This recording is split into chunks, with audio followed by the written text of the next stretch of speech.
So I'm in room 224 in Loudon, Tennessee at the La Quinta Inn, which is a Wyndham hotel. It's a big foyer when you walk in. This is a king suite, if I didn't already say that. A little tired, it's late. And it's pet friendly, as you can see by my little puppy Frankie Sinatra running around. So you walk into the bathroom, and first there's a big jacuzzi spa that can easily hold 2 people. Coffee machine in the bathroom on the vanity. There's a hairdryer down below. I don't know if you can see it, but extra towels. Looks like the products at La Quinta are Pantene. We've got a normal toilet, and then also a shower stall in here. It's a big bathroom. So we go into the main room, and on your left before you get to the main room is a closet. Pretty big closet too, with ironing board, a suitcase stand, and then pillows and blankets for the pull-out couch. So you walk into the main room. It's really actually well lit.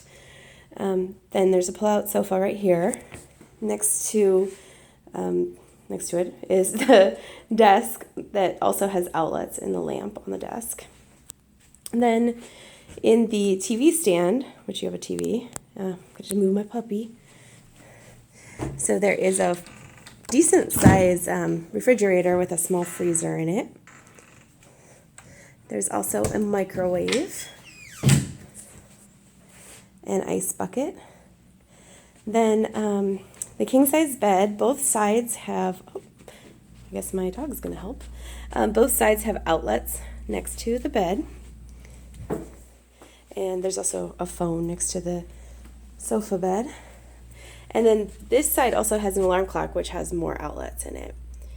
So the bed does not have a top sheet. It just has kind of like the one comforter.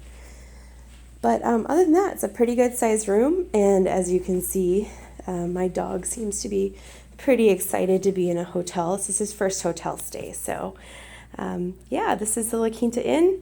Oh, and real quickly, I should show you. I don't think the view's much. It's probably just the parking lot, and there's going to be a reflection. But, yep, there's trees and a parking lot. So, not too exciting, but, yeah, it's a nice hotel room. And, bonus because pets are allowed. All right.